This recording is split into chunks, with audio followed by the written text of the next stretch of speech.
morning, and welcome back to Daily Dhamma, a letter to our children. Today is November 16th, and our reading is Who Watches the Watchers?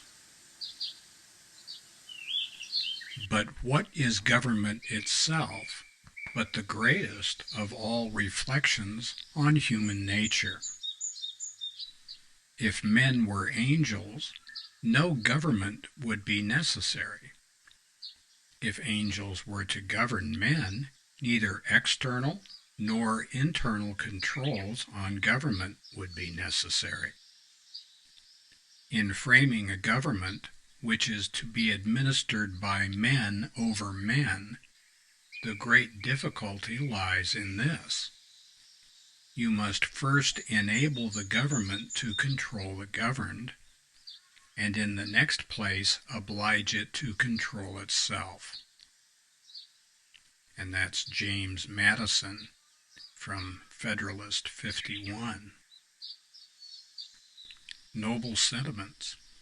Would that Leviathan had ears to hear.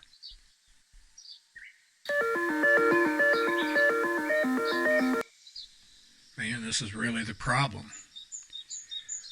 The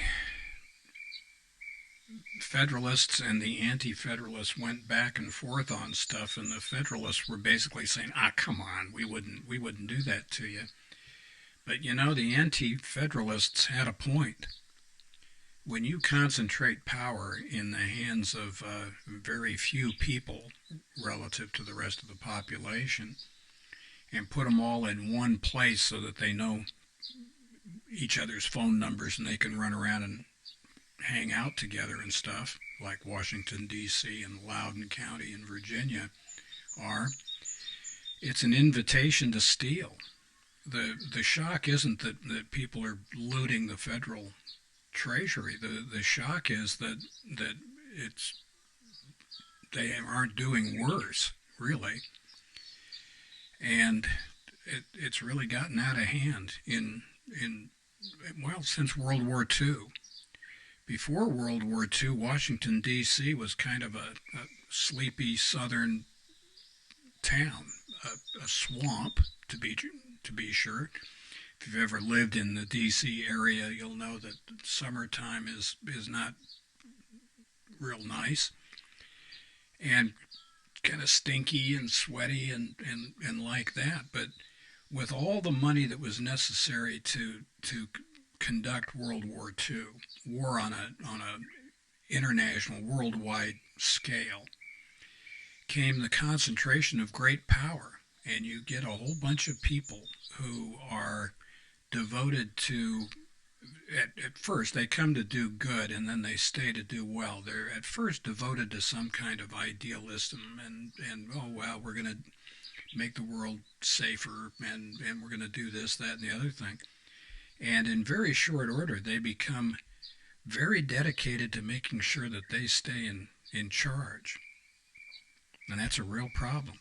And we've got that problem in the United States, certainly, but we are not unlike other countries. Western Europe suffers from this too. The people who govern often take care of themselves first, and maybe if they get around to it, if they're not too tired out, they'll pay attention to taking care of the people that they're here to take care of.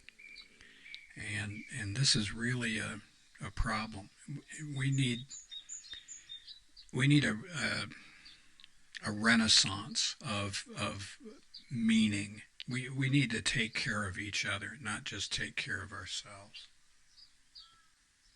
Meanwhile, thanks, Mr. Madison. Noble sentiments. Wish people would pay attention to them. Thank you for being with us today. Please check the description box below for the outline of the book, Daily Dhamma, A Letter to Our Children, and for the table of contents for the 11 playlists that we've got for the YouTube channel. And happy trails to you until we meet again.